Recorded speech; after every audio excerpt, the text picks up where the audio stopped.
I stood alone in the middle of my living room, surrounded by a whirlwind of white fabric, lace, and satin. Sunlight streamed through the window, casting a warm glow on the remnants of what should have been the happiest day of my life. My wedding day. The realization hit me. I was about to marry Gabriel, the man I believed was my soulmate. The thought sent a mix of excitement and nerves surging through me, making my heart race.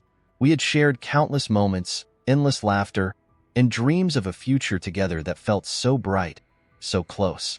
"Are you ready, Sophia?" My best friend, Mia, called out from the kitchen, where she was busy arranging the last of the hors d'oeuvres. "Almost," I called back, glancing at my reflection in the mirror. My own face looked back at me, a blend of joy and anticipation visible in my eyes. I felt the weight of the moment pressing in on me, but there was also the thrill of a dream long awaited. I adjusted the veil resting atop my head, taking a deep breath and letting the scent of fresh flowers, a mix of white roses and lilies, fill my senses. The bouquet sat nearby, a symbol of purity, love, and the promises of tomorrow. Everything seemed perfect, or would be once I finally slipped into my wedding dress. "Can you believe it?" Mia's voice broke through my thoughts as she joined me in the living room, her face bright with excitement. "Tomorrow, you'll be a Mrs." I grinned, my nerves momentarily forgotten. "I know. It feels surreal. Sometimes, I wonder if this is all just a dream." "It's real, Sophia. You and Gabriel are meant to be," she said, giving me a reassuring smile.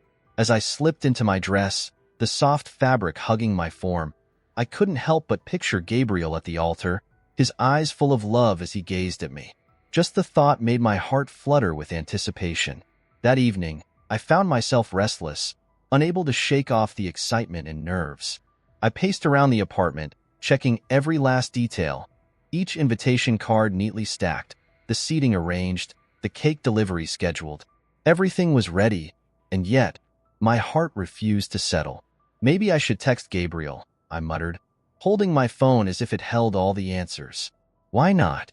It's your last night as a single woman," Mia teased, her eyes twinkling. Laughing, I sent a quick message. "Can't wait to see you tomorrow. Love you so much." Moments later, my phone buzzed with his reply. "Love you too. Can't wait." And just as I set my phone down, I heard the creak of the door opening. I turned, and there he was, Gabriel, his familiar smile and the scent of his cologne filling the room. "Hey, beautiful," he greeted me, stepping forward with that dashing smile. "Gabriel." I rushed to him, wrapping my arms around his neck. For a moment, everything felt perfect, simple and right. "Are you ready for tomorrow?" he asked, his eyes brimming with excitement. "As ready as I'll ever be," I replied, pulling back to meet his gaze. "Hey everyone, if you're enjoying this video, make sure to subscribe to the channel so that YouTube can understand and deliver more of our content to you." He took my hands, his warmth steadying me. "I've been thinking about how lucky I am. You're going to be the most beautiful bride." "Thank you, Gabriel. That means everything to me," I said, feeling my heart swell with love and certainty. We spent the evening lost in memories, laughing about silly moments and talking about our dreams. But as the night deepened, a strange flicker of doubt crept in. When Gabriel's phone buzzed on the table, I felt an inexplicable pull to look. It was a simple message, surely something trivial, but the feeling nagged. "Do you need something?" he asked, noticing my glance. "No," I lied, forcing a smile, just thinking. The unease grew, a small whisper I couldn't shake. As the hour grew late, I finally decided to call it a night. "I should get some rest. Big day tomorrow," I said, stifling a yawn. "Good idea," he replied, leaning in to kiss me softly. "I'll see you in the morning." After he left, I closed the door, my heart still racing. But try as I might, sleep wouldn't come. Our conversations replayed in my mind, and that flicker of doubt became harder to ignore.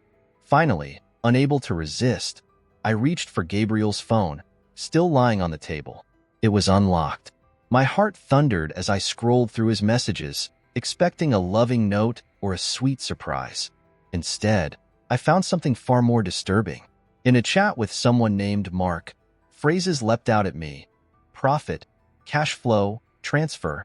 They were discussing large sums of money and a scheme involving unsuspecting victims. Each message hit me like a punch, leaving me breathless and cold. "No, this can't be," I whispered, my hands shaking. Gabriel involved in something illegal? I read further, each line sinking in, eroding the foundation of my trust. Disbelief and shock crashed over me, and suddenly, everything he'd ever said felt tainted. The dreams, the future we planned.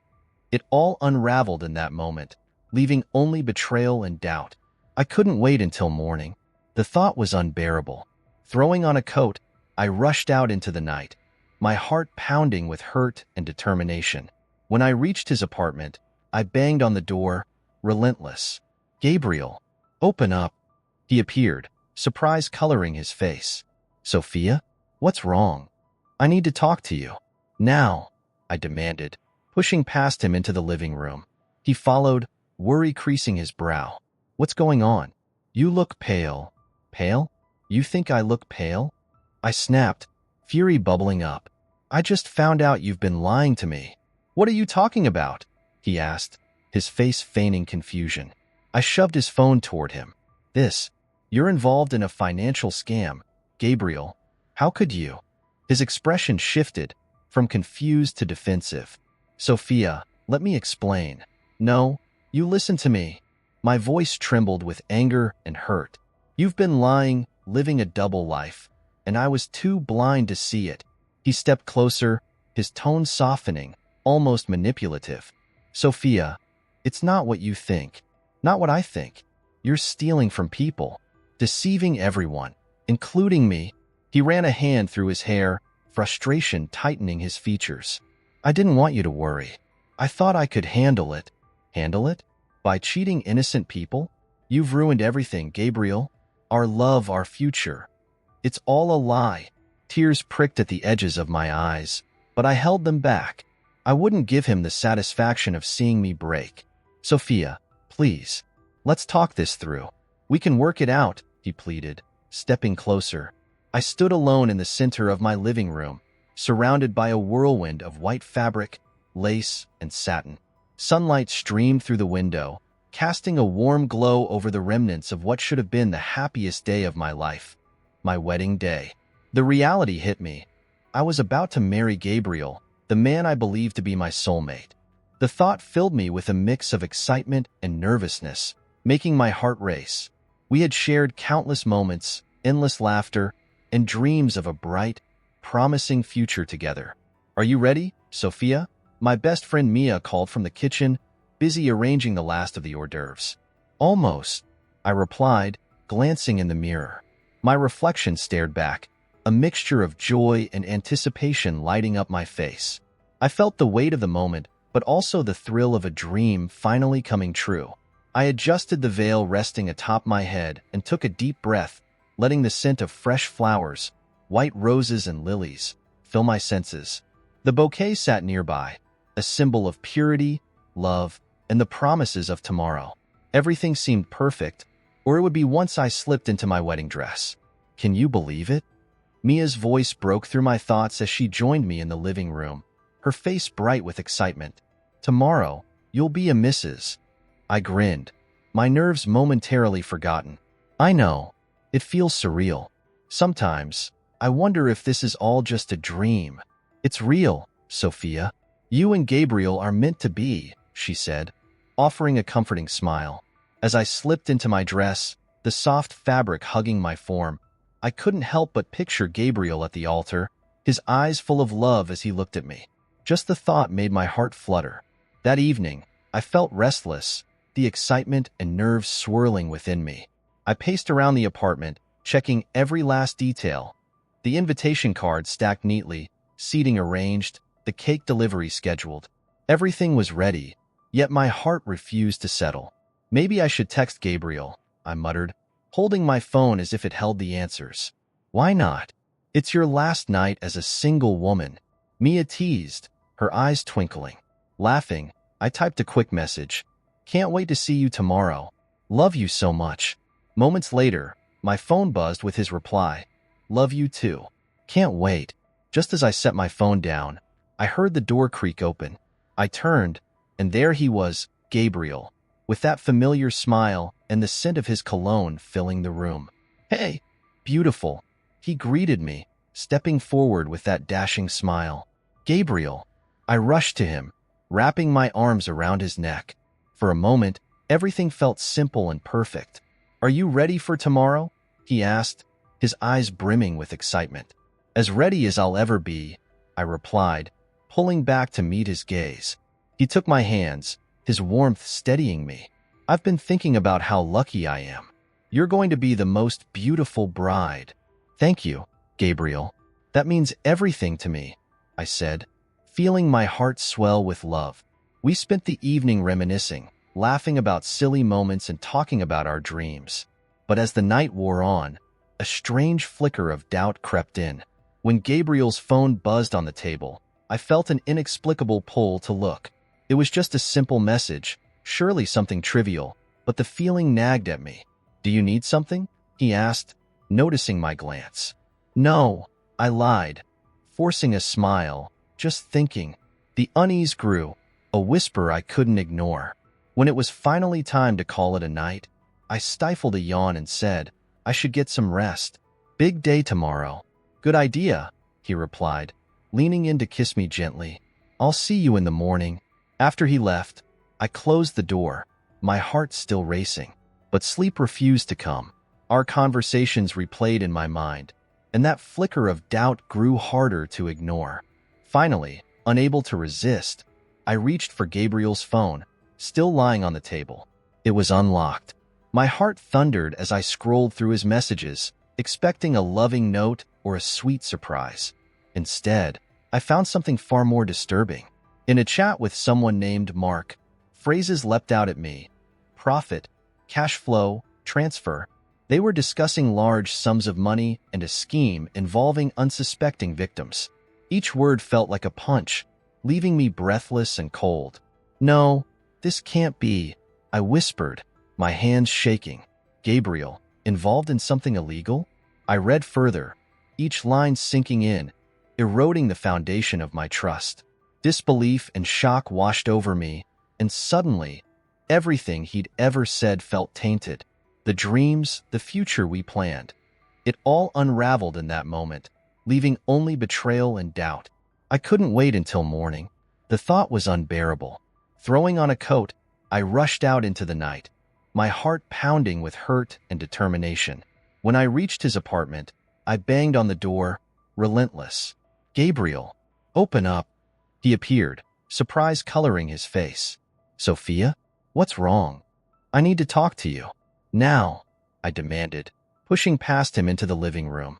He followed, worry creasing his brow. "What's going on? You look pale." "Pale? You think I look pale?" I snapped, fury bubbling up. "I just found out you've been lying to me." "What are you talking about?"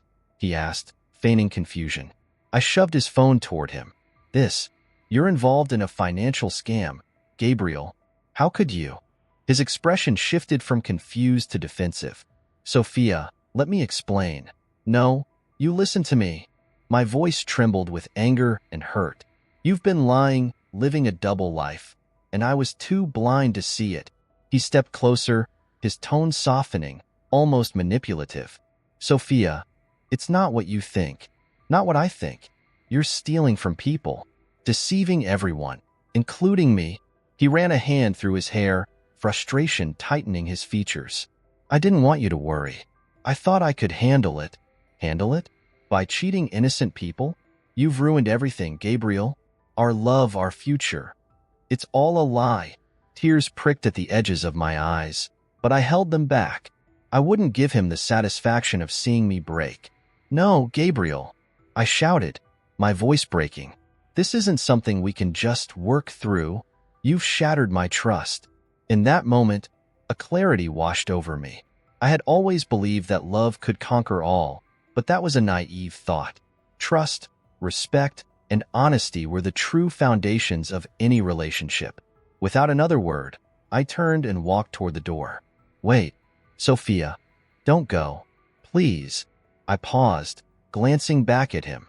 The man I had loved was now a stranger, a facade crumbling before my eyes. I'm done, Gabriel. This is over. With that, I stepped out into the cool night air, the weight of betrayal heavy on my heart. I felt lost, unsure of what my future held now that the man I loved had betrayed me so completely. But as I walked away, I realized that I had the power to shape my own destiny. I was no longer bound by illusions of love. I was free to discover who I truly was, even if it meant facing an uncertain road ahead, alone. With my heart racing and my spirit ignited, I knew I was stepping into a new chapter that would change everything. This wasn't just an inheritance. It was a chance to reclaim my identity and explore the depths of my family's history.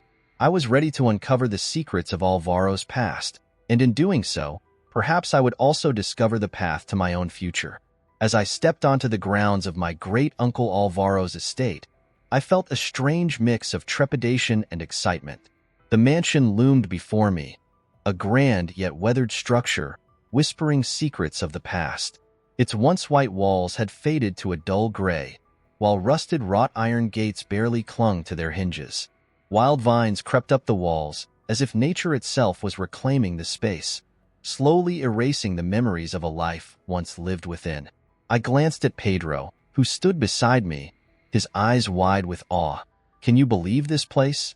he asked in a hushed voice. "It's like stepping into a storybook." I nodded, my heart racing. "It feels surreal. I barely knew him, yet here I am, standing in what was once his world." Pedro stepped forward, curiosity pulling him closer to the entrance. "Let's go inside. We need to see what treasures await us." With a deep breath, I followed him onto the creaking porch. The door was slightly ajar, and as I pushed it open, a rush of stale air brushed past us, carrying the scent of dust and forgotten memories. The interior was shadowy, lit only by weak rays filtering through cracked windows. A chill ran down my spine as I stepped inside. "Wow," Pedro murmured, taking in the scene. "Look at all this." I glanced around the foyer, which held an eclectic mix of furniture covered in white sheets, as if the house itself was in mourning. Antique portraits lined the walls, their subjects gazing down at us with eyes that seemed to follow our every step. "Who were you, Uncle Alvaro?" I murmured, stepping further inside. "What kind of life did you lead?" Pedro wandered to a dusty bookshelf filled with old volumes. "This place is like a time capsule. So much history must be hidden here." "Let's find out," I replied, my voice steadier than I felt. I moved toward a door that led into what appeared to be a study. Inside, the room was filled with artifacts from distant corners of the world. Strange masks, trinkets, and old maps. A large desk sat in the center, papers scattered across it, some yellowed with age. "Look at this," Pedro called from a corner, holding up a small globe. He must have traveled everywhere. I walked over, watching as he spun the globe. He must have seen so much. I can't even imagine. As I wandered around the room, my fingers brushed against a leather-bound journal resting on the desk. It looked well-worn, the edges frayed and the cover faded. My heart raced as I picked it up, feeling its weight, as though it held something vital. "Is that what I think it is?" Pedro asked, moving closer. "I think it's his journal," I replied, my voice thick with anticipation. I opened it carefully, the pages crackling as they revealed Alvaro's delicate handwriting. "Read it," Pedro urged, leaning in. I began to read aloud, and his words transported us to distant lands and forgotten times. August 12, 1985. Today, I stood at the edge of the world, overlooking the cliffs of Maher. The wind whipped through my hair, and for a moment, I felt like I could fly. As I continued reading, I was captivated not only by his adventures, but also by his reflections on life. Every journey teaches us something new, not just about the world, but about ourselves. The treasures we seek often lie within, waiting to be discovered. Pedro nodded, his eyes bright with fascination. He seems like he was a wise man. There's so much to learn here. With each page I turned, I felt a deeper connection to this man I had never truly known. His hopes, dreams, and fears now laid bare before me. "Look at this," I said, pointing to a passage. He talks about a hidden treasure he discovered during one of his travels, a place where he found peace and clarity. Do you think he meant a literal treasure? Pedro asked, intrigued. Or was it something more metaphorical? I paused, considering. Maybe it's both. It sounds like he found something valuable, but it didn't necessarily have to be gold or jewels. As we delved deeper into the journal, I stumbled upon a map tucked between the pages. My heart raced as I carefully unfolded it. The ink was faded, but I could still make out the markings, places Alvaro had visited, with notes scribbled in the margins. Look at this, I exclaimed, showing the map to Pedro. There's a spot marked with NX. It might be where he found the treasure he mentioned. Pedro leaned in, excitement radiating from him. We have to go there. This could be the adventure we've been waiting for. Are you serious? I asked, my heart pounding at the thought. What if it's just an old ruin? Or worse, what if it's nothing? Pedro shrugged, his grin unwavering. Even if it's nothing, it'll still be an adventure. Besides, we might uncover something about your family in the process. What do you say? I hesitated, uncertainty creeping in. But then I thought of all I had lost. My trust, my future with Gabriel, the life I had envisioned. Perhaps this was my chance to reclaim a part of myself that had been shattered. Okay, I said finally, determination filling my voice. Let's do it. Pedro's face lit up with excitement. Great. We'll start planning right away. Who knows what we might find? As we sat down to map out our journey, I felt a newfound sense of purpose come over me. This wasn't just about finding a hidden treasure. It was about discovering who I was and what I truly valued. With Pedro by my side, I felt ready to face whatever lay ahead, prepared to embrace the lessons of the past and the promise of the future. In that dimly lit room, filled with echoes of Alvaro's life, I made a silent promise to honor his memory by seeking a life rich with meaning beyond material possessions. This map wasn't just a guide. It was a symbol of hope, a reminder that I had the power to forge my own path, no matter how daunting the road ahead might seem. The salty breeze whipped through my hair as Pedro and I stepped off the bus in the remote coastal town where my great-uncle Alvaro had spent his childhood. The vibrant blue of the ocean stretched endlessly before us against a cloudless sky, but my mind was elsewhere. I was still reeling from the revelations of the past few days, the betrayal of Gabriel, the unexpected inheritance, and the journey I'd embarked on with Pedro. This is it, Sophia, Pedro said, grinning widely. I can already feel the adventure in the air. He adjusted his overstuffed backpack, filled with supplies for our expedition to uncover more about Alvaro's past. Yeah, I guess it is, I replied, forcing a smile. The excitement was there, but it was mixed with a tinge of apprehension. What if we found nothing? What if this journey, meant to be one of self-discovery and connection, turned out to be just another disappointment? We made our way through the quaint streets, lined with pastel-colored houses adorned with vibrant flowers. Locals greeted us with warm smiles, their faces both familiar and foreign. It felt surreal to be in a place tied to my family, a place that held the secrets of a man I barely knew. We stopped at a small cafe, its wooden sign swinging gently in the breeze. Let's grab something to eat first, Pedro suggested, his stomach growling audibly. I need fuel for our treasure hunt. Sure, why not? I agreed, needing a moment to catch my breath and gather my thoughts. The cafe was charming, with mismatched furniture and a view of the ocean. We settled at a table by the window, and I took a deep breath, letting the aroma of fresh coffee and baked goods wash over me. As we sipped our drinks, I noticed an elderly man sitting in the corner, his eyes twinkling as he eavesdropped on our conversation. He wore a faded cap and a thick cardigan, and there was something about him that felt oddly familiar. "Excuse me, sir," I called out, hoping to break the ice. "Do you happen to know anything about my great-uncle Alvaro?" The man's eyes lit up with recognition. "Alvaro. Now there's a name I haven't heard in a while," he said, his voice gravelly but warm. He shifted in his seat, leaning closer. He was quite the character, that one. Full of life and always up for an adventure. "Really?" I leaned in, intrigued.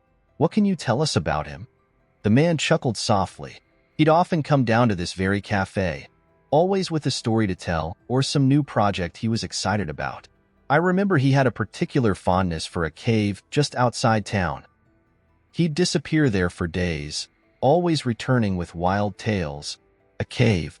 Pedro interjected, his eyes wide with excitement. Do you know where it is? The man nodded, pulling a crumpled piece of paper from his pocket. I sketched a rough map years ago. It's not far, but you'll need to be careful. The path can be tricky. He handed the map to Pedro, who studied it with fascination. This is incredible. We have to go there, he said, looking at me with enthusiasm. Let's do it, I replied, my heart racing. The thought of finding the cave, a place that had meant something to Alvaro, filled me with a sense of purpose. It felt like we were finally on the right path. After finishing our snacks, we set out in the direction indicated on the map, the sun shining brightly overhead. The path led us through lush greenery, the sounds of chirping birds and rustling leaves creating a symphony of nature around us.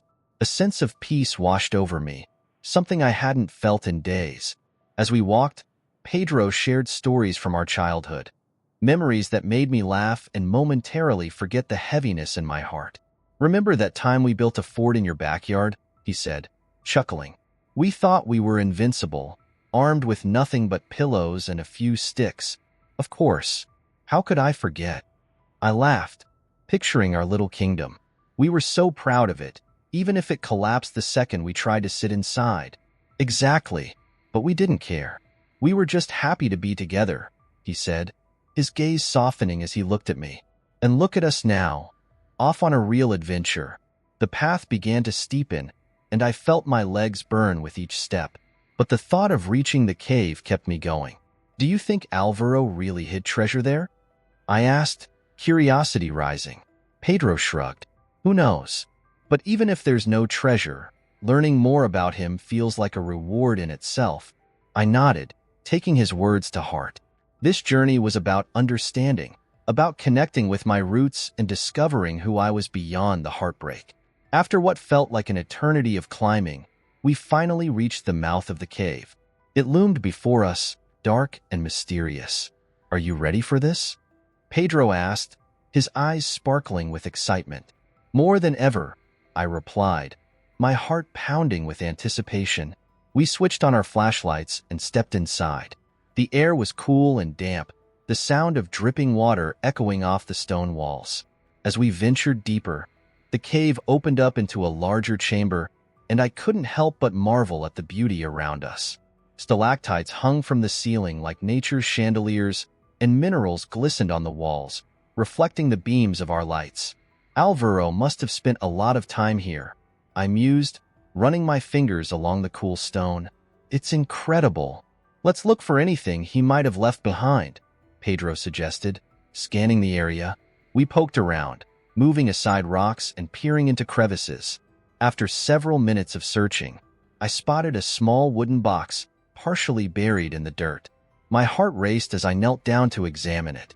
Pedro, come here, I called, excitement bubbling within me. He hurried over, and we carefully dug it out, brushing off the dirt. The box was intricately carved, adorned with symbols I couldn't decipher. What do you think it is? He asked, his voice barely above a whisper. Only one way to find out, I said, my hands trembling as I lifted the lid. Inside, instead of gold or jewels, we found a collection of letters tied together with a fraying ribbon. A wave of disappointment washed over me, but as I began to read the first letter, my heart swelled with emotion. The letters were filled with Alvaro's thoughts, his dreams, and reflections on life. He wrote about kindness, adventure, and the importance of connecting with others. Each word resonated deeply, as though he were speaking directly to me. This isn't treasure in the traditional sense, I said, my voice thick with emotion. But it's so much more valuable. I can see that, Pedro replied, his eyes glistening. He left behind a legacy of love and wisdom. We spent the next hour poring over the letters, absorbing Alvaro's insights and stories. I realized then that the true treasure wasn't material wealth, but the richness of experiences and relationships. He had lived a life full of purpose, and now I felt inspired to do the same. As we made our way back out of the cave, The sun was beginning to set, casting a golden hue over the landscape. I took a deep breath, feeling lighter than I had in days. I was ready to embrace my journey, to uncover the rest of Alvaro's legacy and, in turn, rediscover myself. "Thank you for being here with me, Pedro," I said, glancing at him with gratitude. "This wouldn't have been the same without you." "Always, Sophia," he replied, a smile spreading across his face. "We're in this together." For the first time in a long while, I felt hope blooming in my heart. As I stood among the remnants of Alvaro's world, the air thick with the scent of aged wood and stories long untold, I couldn't help but feel a profound shift within me. The journal lay open on the table, its pages whispering secrets of adventure and wisdom that had been hidden away, waiting for someone like me to uncover them.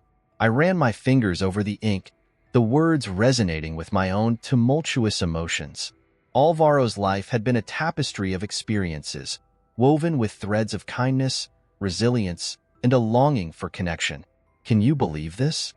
Pedro's voice broke my reverie, pulling me back to the present. He was bent over the journal, his brow furrowed as he absorbed the words. He traveled the world, Sophia. He didn't just exist. He truly lived. I smiled, the heaviness in my heart lifting for a moment. "I know. It feels like he was searching for something, just as I am." Pedro looked up, his eyes bright. "And he found it, didn't he?" It wasn't about treasure. It was about the journey and the people he met along the way. His words struck a chord deep within me. My own journey had been fraught with pain and betrayal, but there was also a sense of liberation. I was no longer bound by Gabriel's deceit or the life I thought I wanted. I was stepping into a new chapter, one filled with the promise of self-discovery. "Let's go outside," I suggested, needing the fresh air to clear my mind. We stepped out into the sprawling garden, where wildflowers danced in the gentle breeze. As I breathed in the crisp scent of nature, I felt a surge of energy flowing through me. "Look at that view," Pedro said, pointing to the horizon where the sun was dipping low, casting a golden glow across the landscape. "Alvaro must have loved this place." I nodded, gratitude swelling in my chest for the unexpected inheritance that had led me here. He left behind more than I ever expected. It's as if he knew I would need this. "Maybe he did," Pedro said thoughtfully, crossing his arms. "He might have wanted you to find your strength through his story." I turned to face him, my past still weighing on me, yet somehow lighter now. "Do you think it's possible to redefine what happiness means? To see it as something beyond material wealth?" Pedro's expression softened, and he stepped closer. "Absolutely. Happiness comes from within, from the experiences we cherish and the connections we build. You've been through so much, Sophia, but this journey, this discovery, could be exactly what you need to find your true self." His words ignited a fire within me, and I felt a strength I hadn't felt in a long time. But just as I began to embrace this newfound empowerment, my phone buzzed in my pocket, breaking the moment. I pulled it out, glancing at the screen, and felt my heart drop. "What is it?" Pedro asked, concern etched on his face. "It's Clara," I replied, my voice trembling. Clara was one of my closest friends, and the urgency in her texts always sent a shiver down my spine. I opened the message and read her frantic words, each one twisting the knife of my past deeper. "Sophia, you need to know. Gabriel's been arrested. The police found out about everything. He's in serious trouble." "What?" My mind raced as I tried to process the news. "How did this happen?" "He was caught in a financial scheme, Sophia. They're saying he defrauded a lot of people, including you." "I'm so sorry. I didn't know how to tell you." A mix of relief and guilt washed over me. Relief that he was finally facing the consequences of his actions, and guilt for feeling that way.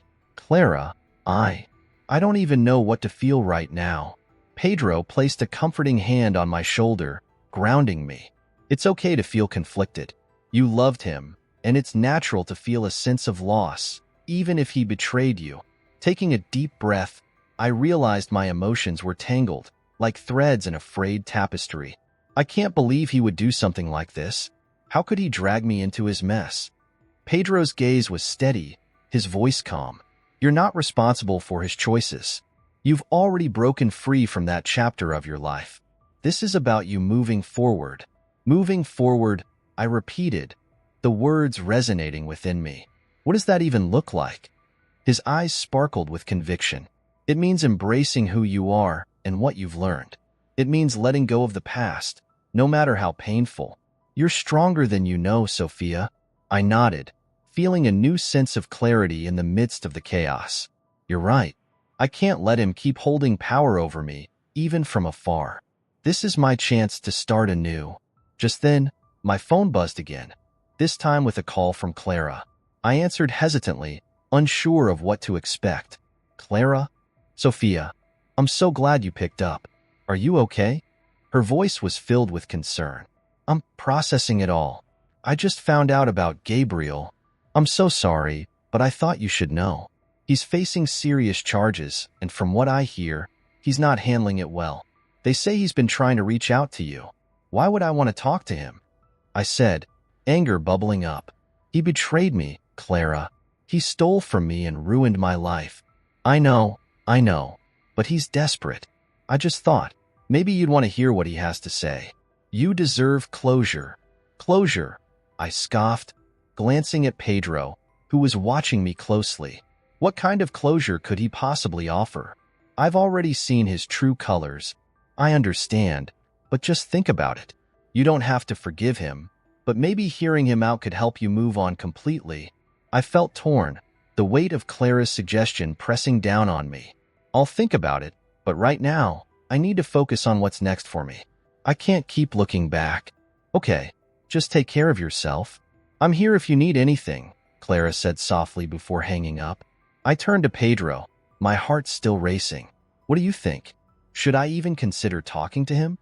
Pedro paused, his expression thoughtful. That's a personal choice, Sophia. But remember, you've come so far. You owe it to yourself to protect your peace. If talking to him feels like a step backward, then don't do it.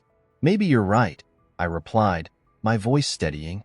It's time to let go of the past for good. As we made our way back to the city, the sun dipped below the horizon, painting the sky in hues of orange and pink. I felt lighter, empowered by the journey I had undertaken and the lessons I had learned. The road ahead was uncertain, but for the first time in a long time, I felt ready to embrace it, no matter where it led. I stood in front of my apartment door, the weight of the past few weeks pressing heavily on my chest. It was surreal how much had changed in such a short span of time. Just days ago, I had been preparing for a wedding, blissfully unaware of Gabriel's betrayal and the financial disaster he had left behind. Now, I was returning home with a newfound purpose, inspired by the legacy of a man I barely knew, my great-uncle Alvaro. As I stepped inside, the familiar scent of my home wrapped around me like a comforting blanket, but it felt different now. This wasn't just an apartment. It was a sanctuary where I could rebuild my life. Alvaro's letters, filled with wisdom and adventure, echoed in my mind, urging me to transform my pain into something meaningful, something that could help others who had faced similar betrayals. I grabbed my laptop and sat at the dining table, my heart racing with excitement and determination. I envisioned a community project dedicated to supporting those affected by financial abuse. With each keystroke, I outlined my ideas, workshops, support groups, and resources to educate people on recognizing and escaping harmful financial situations. This could really make a difference, I whispered to myself, a smile forming on my lips. The following weeks were a whirlwind of meetings and planning.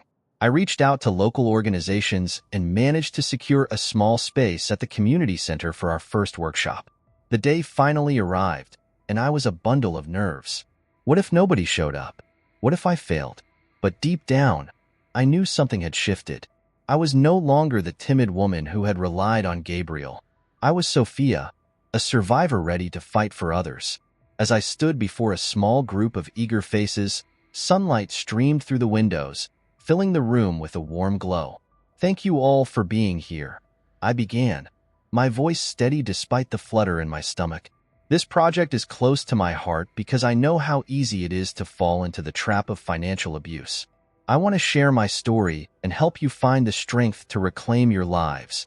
The workshop was a success, and as the weeks passed, I grew more confident in my role as an advocate. I met incredible people, each with their own stories of resilience, fueling my passion further. I could feel a sense of community forming, and it was exhilarating. I was finally turning my pain into purpose.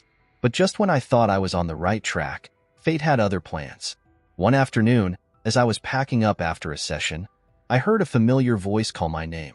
My heart dropped as I turned to see Gabriel standing in the doorway.